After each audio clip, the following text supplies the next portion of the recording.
This is Biz Talk with Tanya, brought to you by Wiz Digital Academy, a show for business athletes and online bosses who are ready to take up.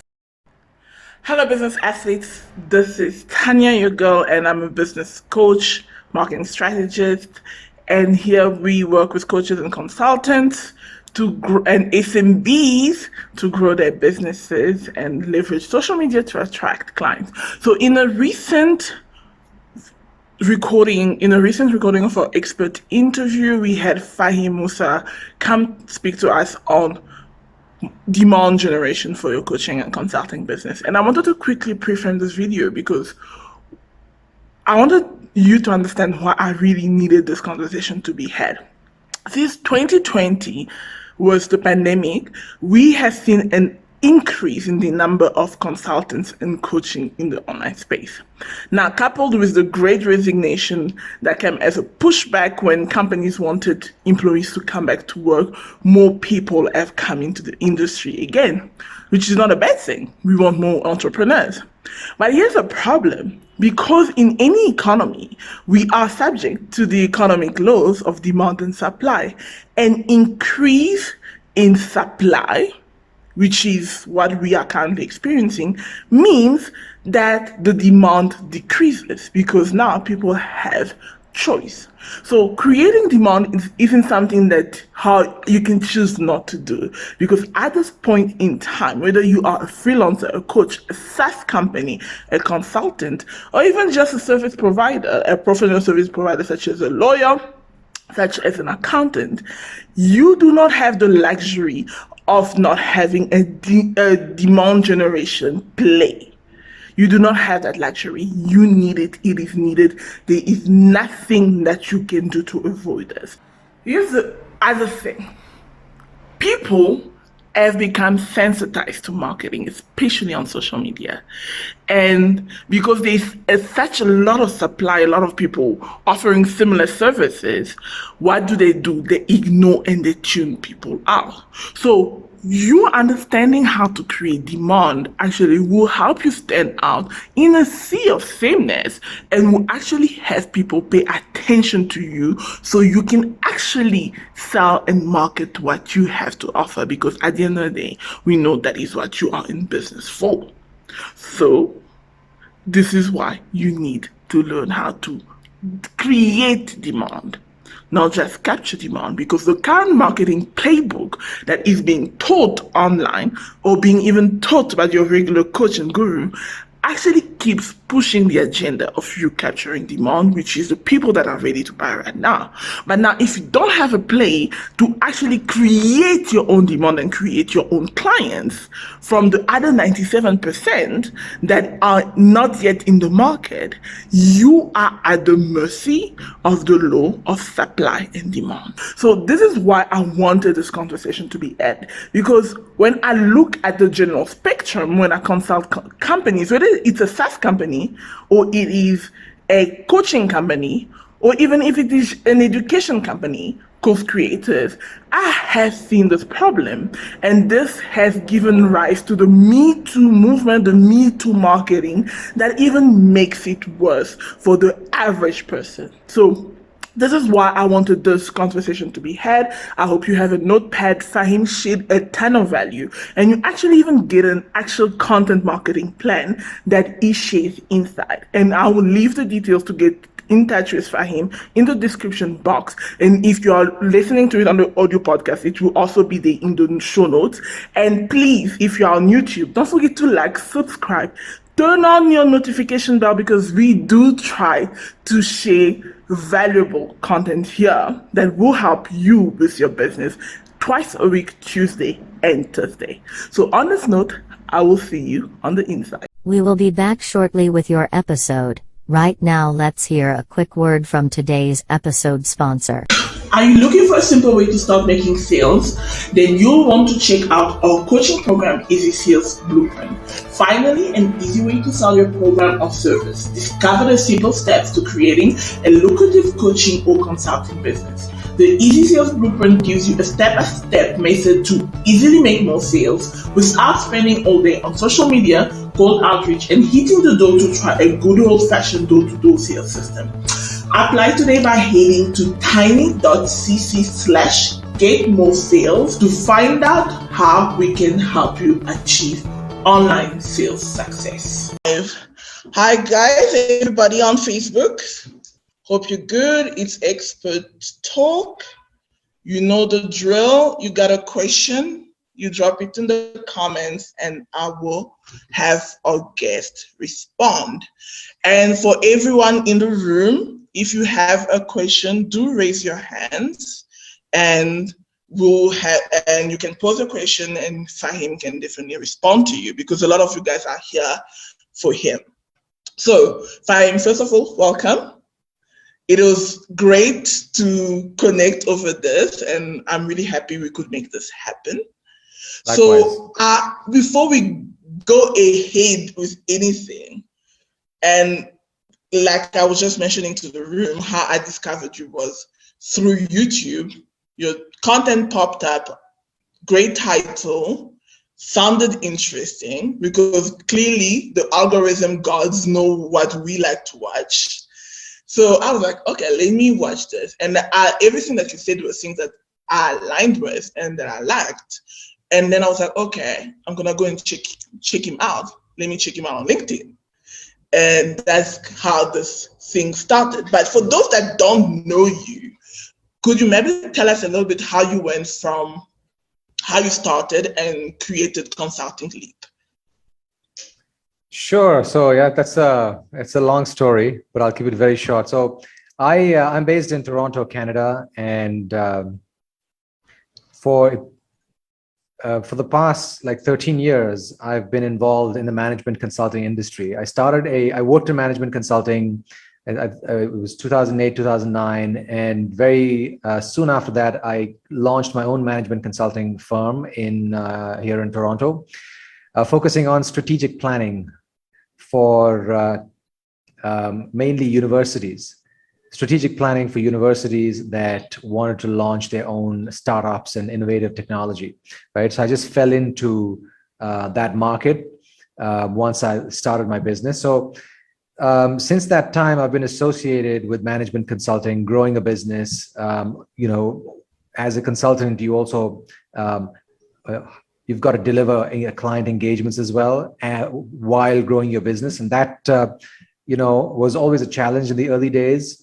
So I did 10 years of that, running my management consulting business and growing it. And for the past couple of years, I have shifted gears and now I do training and coaching specifically for management consulting and coaching business owners and owners of small firms to build sales and marketing systems in their companies, in their consulting and coaching firms to grow their business. Well, one of the biggest problems that my constituents, that is management consulting firms and business coaching firms, face is that it's really hard. They find it really hard to deliver client engagements on one end and prospect and grow their pipeline at the other, right? That delicate balance of doing both is a big challenge. And then compounding that challenge is that you have no time. Right. So that's the gap that I saw in the market, primarily because I went through it in quite a fair amount of detail. So that led me to launching Consulting Leap a couple of years ago, where I work exclusively with business owners who run consulting firms and coaching businesses to build sales and marketing systems to grow their business. Wow. That's an interesting journey. And there's something I like about your profile because and not only your profile, I believe in one of the videos that is on your channel, you spoke about how a lot of times, like small firms do not want to go about after the big contracts. And in one of the sessions that you do with your community, you were speaking on how they can actually go about getting enterprise and corporate clients, even though they are small. But one of the things that you were mentioning in that video was the concept of demand creation, which is a concept that I'm quite familiar with as a strategist. But when I started working as a consultant, I realized that many consultants were not familiar with the whole concept of creating the demand for your services, which is quite a familiar concept in the B2C space. But it seems that in the B2B space, people are just waking up to what is demand creation. So for somebody that is in this room or that is watching this or listening to this, how would you define demand creation? Right. So demand creation is engaging a large part of the market that is not ready to buy right now, and building affinity and trust with that market, so that when they're ready to buy, they remember you and they reach out to you and they want to buy from you. Essentially, that's what it is. And just if I can elaborate, there's research been done on this, where in any given market, right, you have only around 3% of the market of buyers in that market that is ready to buy right now. They've got their checkbooks open and they're looking for vendors or service providers, and they've worked out in their heads why they need a service provider such as yourself, and they're actively looking, right, and accepting proposals and so on and so forth. That's only 3% of the market. 97% of the market is at various stages in their buying journey, right? And maybe we can elaborate a little bit on that if you would like me to. So the 3% the 3% that I talked about, that is part of capturing demand, right? That's the only that small sliver of the market is ready to buy right now. And when you go after that market, you want to capture that demand, because that's the only demand in that market right now. But the 97% of the market that is not ready to buy right now, you can't capture that demand because there's no demand right now, but there could be in the future.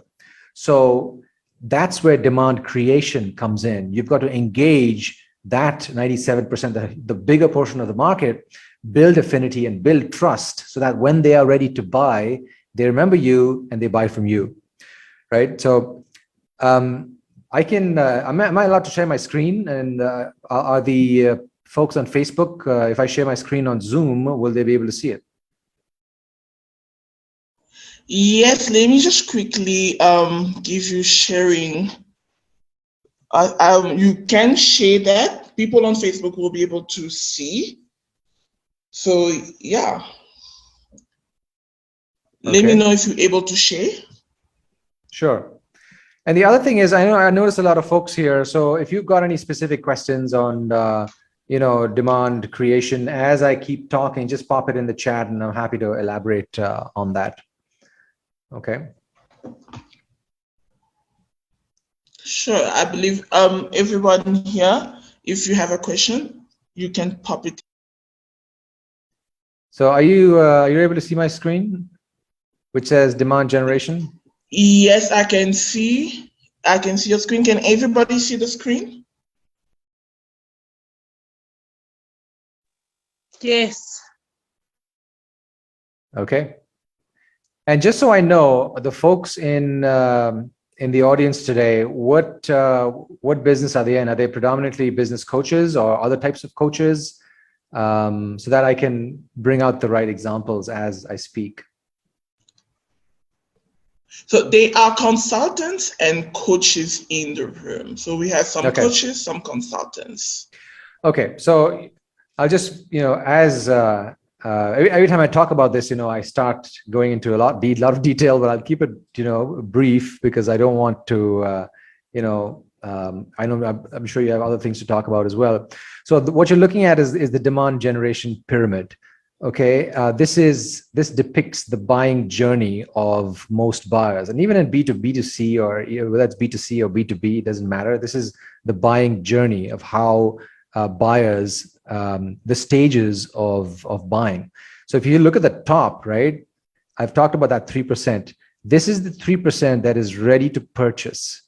They've opened up they've taken their credit cards out, and they've They've opened up their checkbooks and they're ready to cut you a check. And they're looking for a service provider or a consultant such as yourself.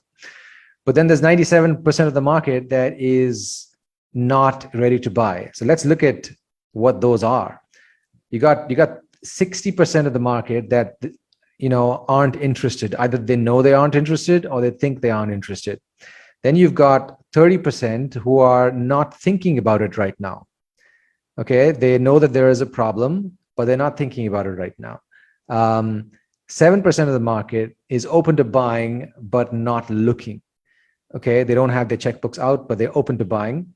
So as a demand creator, you've got to put out educational content out to the market so that you engage this 97%. I'll give you a very quick example so that this becomes more clearer. Let's say you're in the market for buying a car. Okay, not in the market right now. Let's say you are, part of the market that buys cars, right? So if an auto manufacturer, the way they would create demand is, they would understand what the buying journey is and where people are in the market. So among the car buyers, right? Just imagine the market of car buyers. I'm pretty sure all of us have owned a car or own a car right now. So it'll be easier to relate to this. In a market of car buyers, there are 30% at the bottom that know they aren't interested. Okay. So maybe you've purchased a car in the last 3 months, right? You know that you're not interested in buying a car right now. So you're not ready to buy. Okay. You've already got a car and you're happy, right? But you may buy in the future, right? But not right now. Then there's this other 30% who think they aren't interested. They've worked out in their heads that I don't want to buy a car right now. I'm happy with the car I have. It works pretty well. Although it's like 6 years old, it works pretty well. I'm happy taking the subway. I don't need a car. Okay, they worked out in their heads why they aren't interested. Okay, that's 30% of the market. So we've just talked about 30 plus 30, 60% of the market who for some reason or the other aren't interested right now.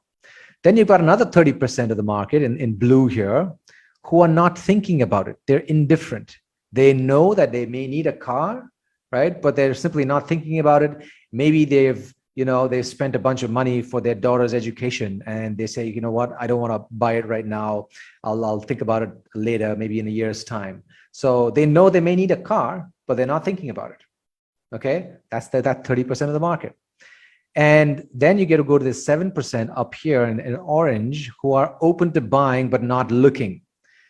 Maybe they've noticed that their car is sputtering along the way. Or maybe they, on a cold winter's day, like in Canada, this happens a lot, where you go out, in your driveway, sit in the car and it doesn't start because it's so cold. You realize that something's wrong, but, you can get by for some time. You're not ready to buy right now. Maybe you're, casually inquiring with your friends and family, what's the best car to buy, so on and so forth.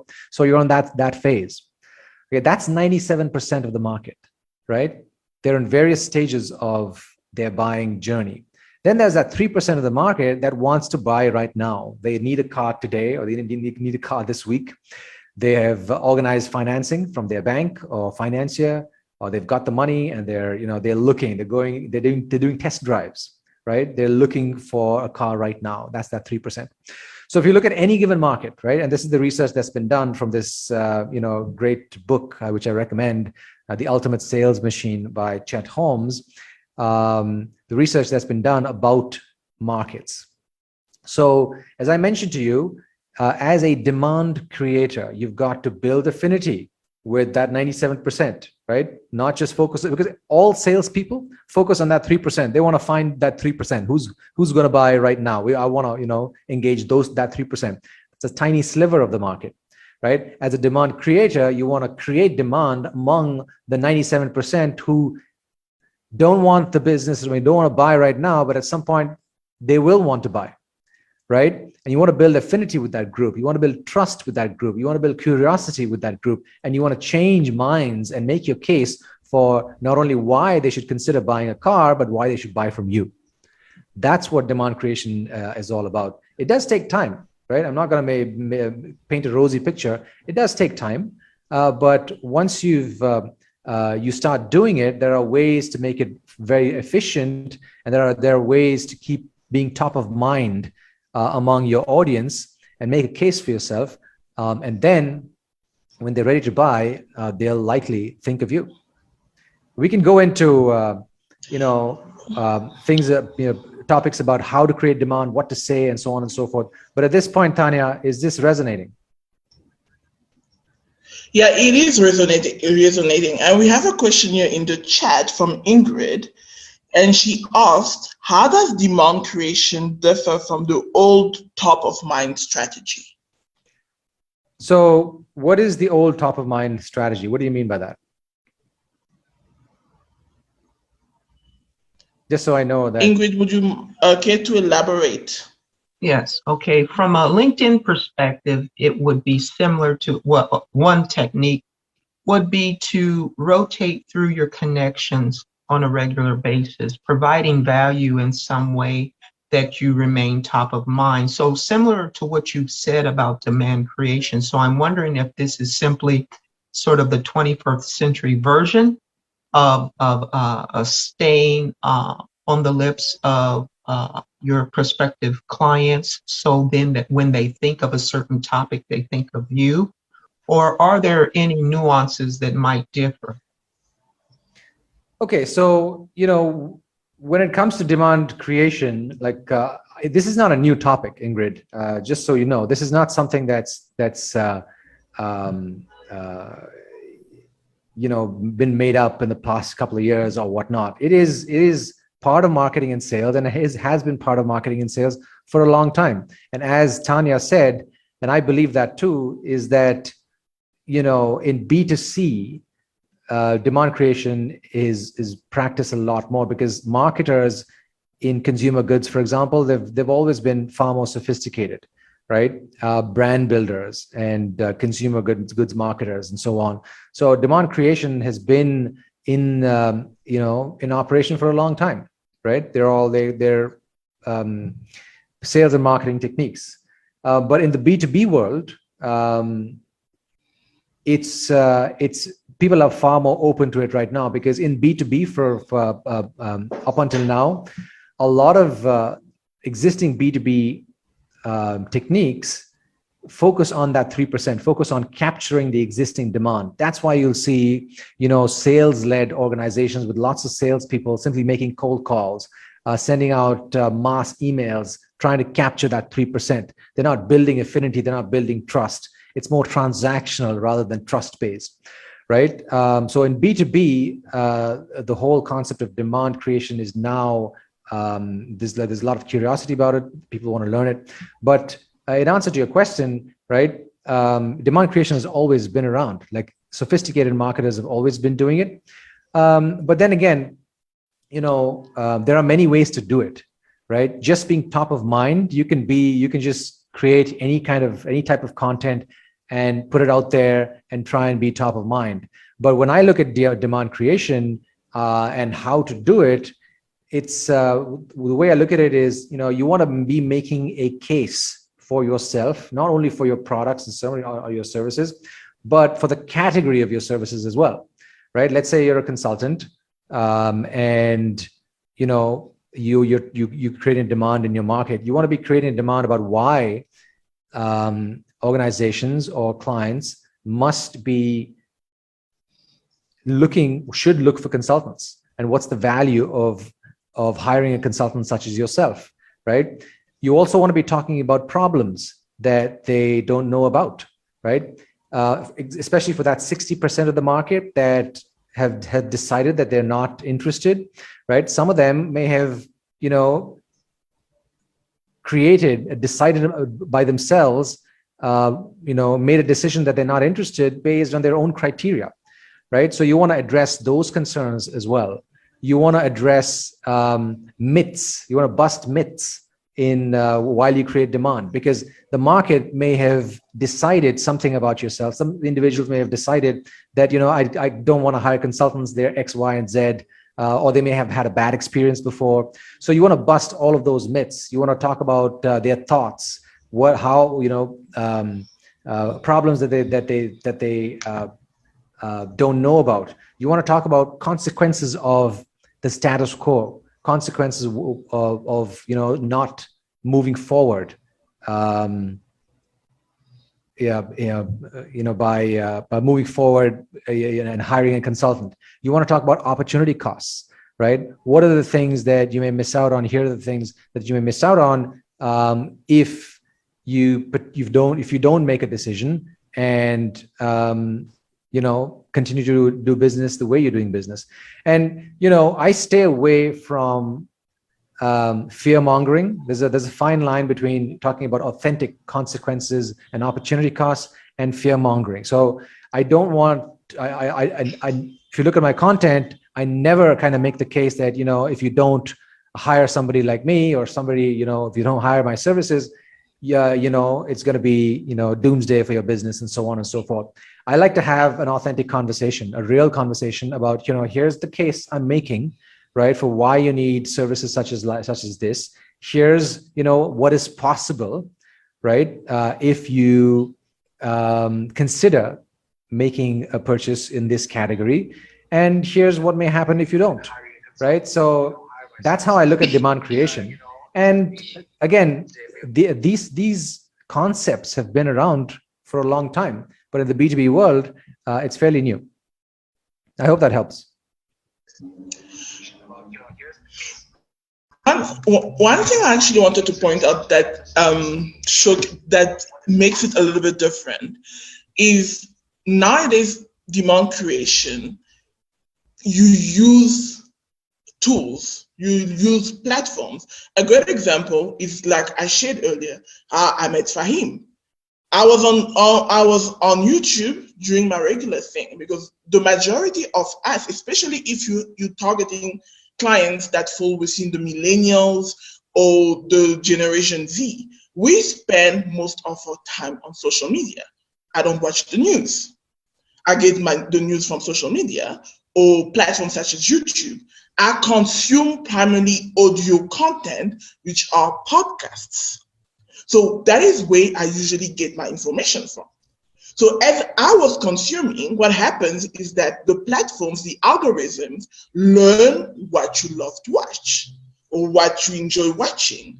And what happens is that it serves you up what they feel would be something that you would enjoy, because they want to keep you on the platform. So demand creation today is not just touching base with somebody so they remember that you exist. It's also making a case and showcasing your authority and your leadership and your knowledge prior to somebody doing that.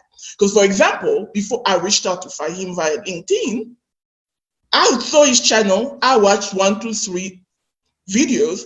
I'm like, yeah, I agree with what you said. I definitely agree with everything that you are preaching here. You are definitely preaching to the church right now. I want to know a lot more about this person. So what do? I get on LinkedIn. He didn't have to do anything. And right now, probably before today, you had never known of Faheem. So what's going to happen for you or for somebody that's watching this later or listening to this much later? What are they going to do? They are going, after watching this, they're like, oh my gosh, I think this person is legit. They're going to go on LinkedIn to check out Faheem.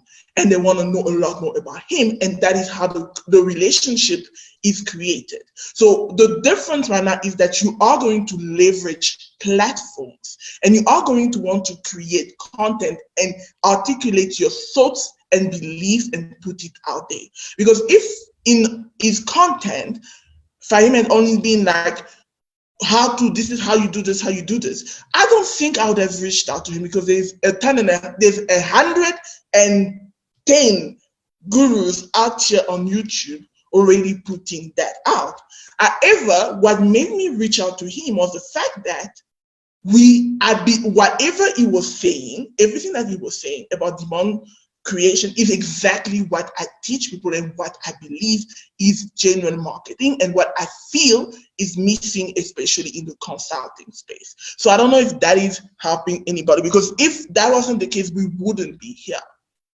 So it helps you build that brand awareness even when you are not there, even when you are sleeping, because I believe by the time I was watching that video, Faheem, you were in La La Land, because it was around 3 o'clock my time. So you were not even, you did not even know. And those are videos he produced 6 months ago.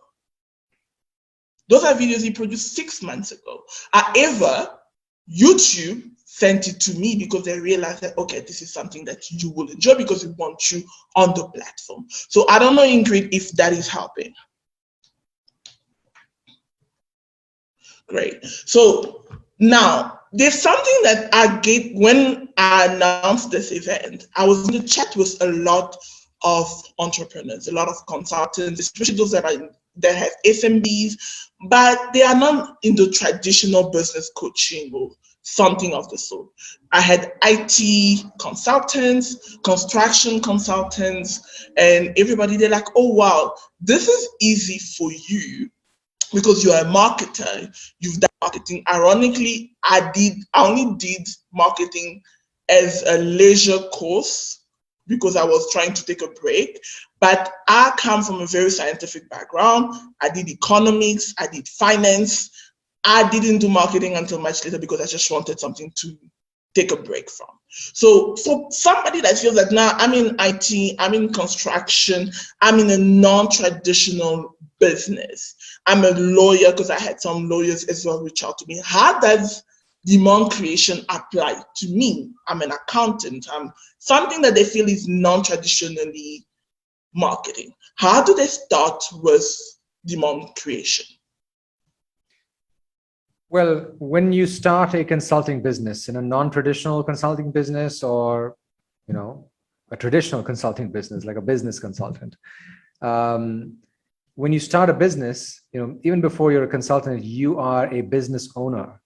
Everybody thinks that when they start a consulting business, they're only going to be working on the technical field or the technical work that they're used to doing, because that's the expertise that they have. That's the reason they got into consulting in the first place, or started a consulting business in the first place, because they wanted to do more and more of that. Then when you start a consulting business, you realize that there's a lot more to running a consulting business than just the consulting work, right? You're a business owner now. You've got sales, you've got marketing, you've got fulfillment, right? Delivering client engagements. So I think the first thing that consulting business owners, especially the new ones, should realize that the identity that they have should shift from that of being a technical consultant to being a business owner. You see?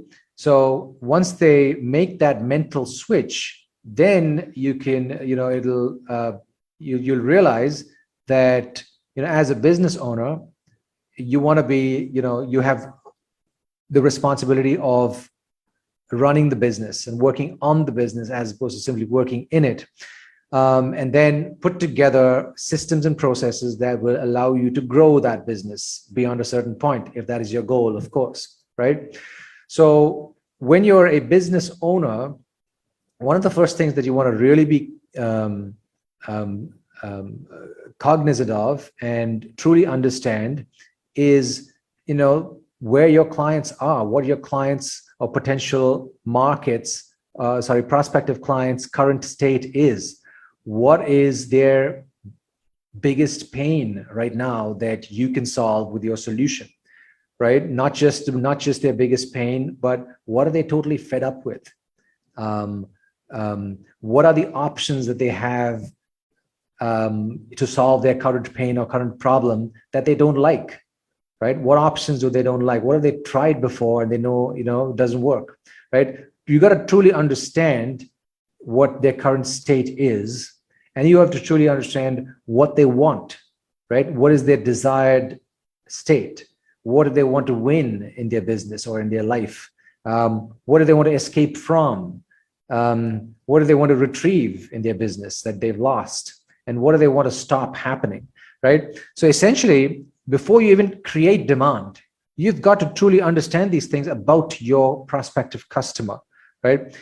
The answers, the responses to these questions will feed your demand approach, demand strategy. Once you know the answers to these questions, then you can make a case and create content and create educational content about, why they should even consider working with somebody like you and why they should choose you over everyone else, right? Once you answer those questions in your, in your own mind, by obviously, talking to the market and observing the market, you'll be able to understand, you'll be able to talk about, problems that they don't know about. You'll be able to talk about opportunity costs. You'll be able to talk about consequences of, remaining in the status quo and doing nothing. And you'll be able to talk about, what is possible in their business, right? All those points, those demand creation points, are derived from truly understanding your customer, where they are right now, where they want to go. So as business owners, whether you're a traditional consulting business owner or a non-traditional consulting business owner, you're a business owner. And as a business owner, you need to truly understand your customer. And for that, you need customer insights. So speak with your customers, truly understand them, where they are right now, where they want to go. And then that will feed your demand strategy.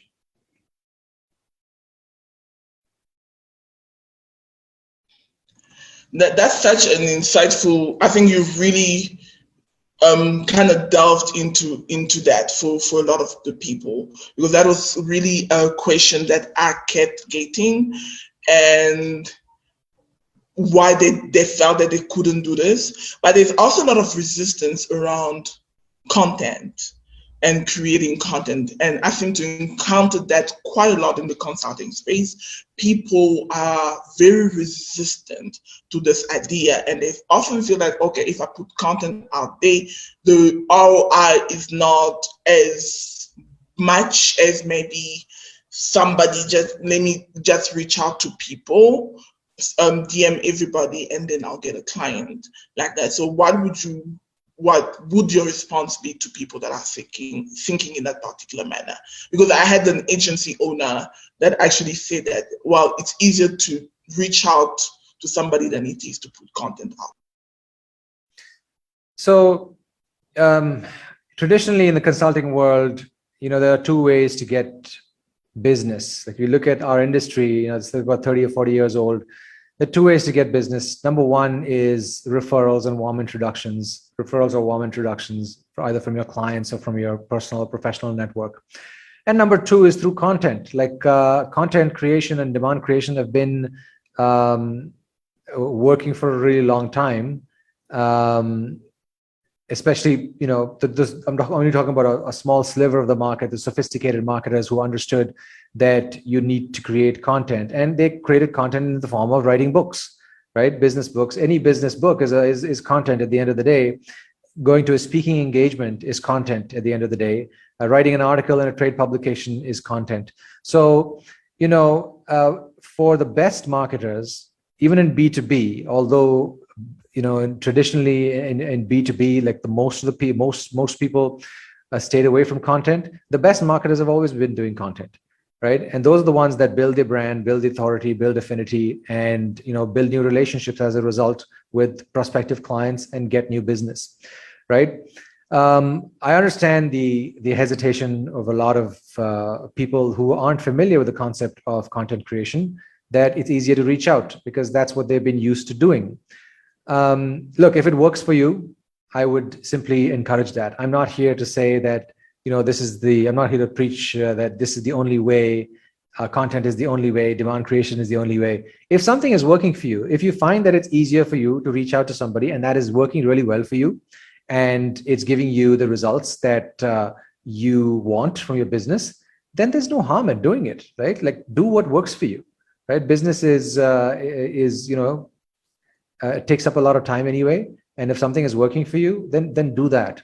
But if you want to grow beyond a certain level and your current approaches of reaching out to people, DMing people is not working, then you got to look at other ways, right? Traditionally, like I said, in the consulting world, educational marketing works, educational consulting works.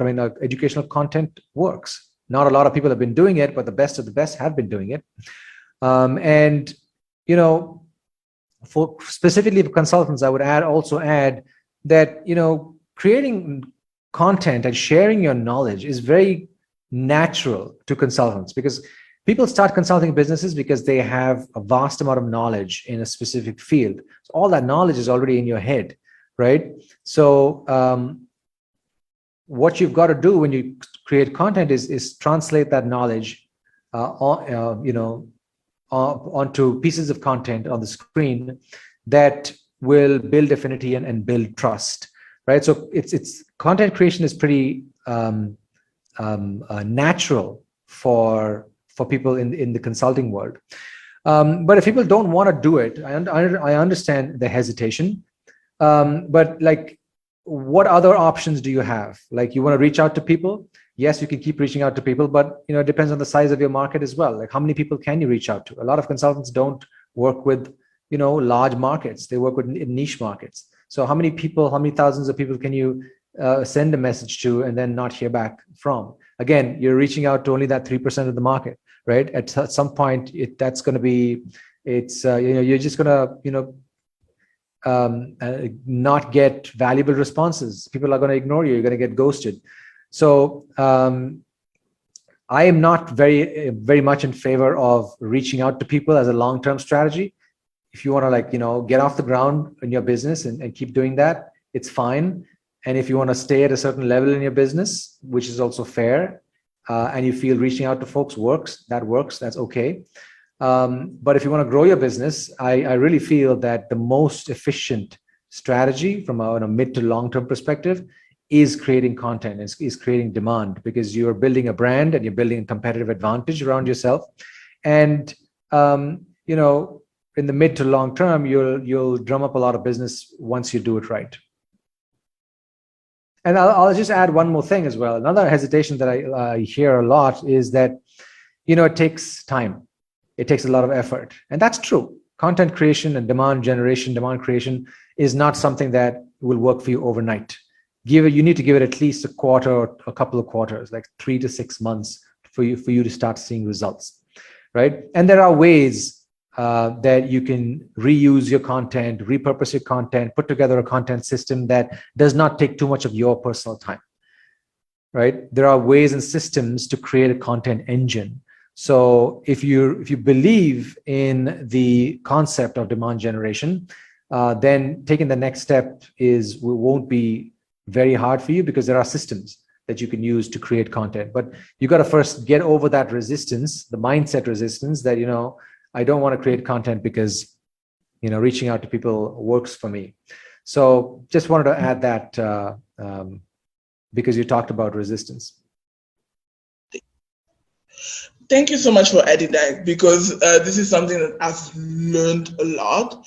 And for those that are like maybe still thinking, oh, I'm not sure, because one thing that has happened to me, and I've had the opportunity to consult 2 venture capitalists on the acquisition of certain companies. And I had no idea, because the people that reached out to me was one of them was the head of the acquisition for Africa. And for another company was the CEO himself. I had no idea that the CEO of a venture capitalist firm was watching my content. So what they did, they watched the content, they went on my website, they looked at the reviews, they looked at everything, and then they reached out to me. So it's definitely something that it takes time to work, but in terms of leverage for you as a business, it far outweighs if you were reaching out. Because if I had reached out to those people in the DMs, I promise you they would never have responded to me. They would never have responded to me. I would never have the direct lines to contact them, because we chat on WhatsApp. And that is because they build that affinity with me through content. So that is something that definitely we need to touch on that. So as we are wrapping up, if you have any more questions, if you have a question, drop it in the chat so that Faheem can tackle it, or we are going to close off in a few minutes. So any questions from anybody? No question? So Faheem, what would be the best place for somebody to get in touch with you? And if they were interested in finding out a lot more about what you do, where can they find out more information? Sure. My main content hub is LinkedIn. So I'm happy to connect with all of you. So if you feel like you want to reach out, just send me a message and say that you were part of this group, and I'm happy to connect.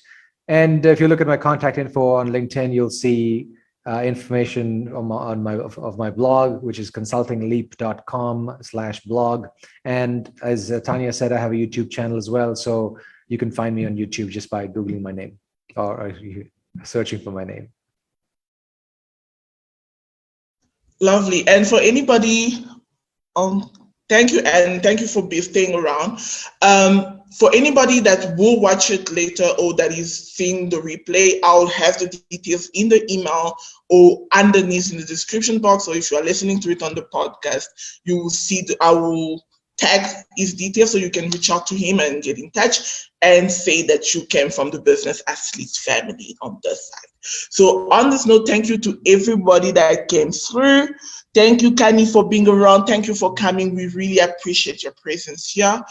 And thank you for those that are watching and listening. And if you are listening or watching, leave a comment. Let us know what you thought about it. Or if you have a question, reach out to Faheem I promise you, he's very friendly. So just reach out to him, said you checked him out on the podcast and you have a question. I'm sure he will respond to you. So on this note, I will say bye to everybody. Have a great evening for those on the Southern Hemisphere. And on the Northern Hemisphere, everybody have a great rest of the day. Bye, everybody, and we are out. Bye. Bye.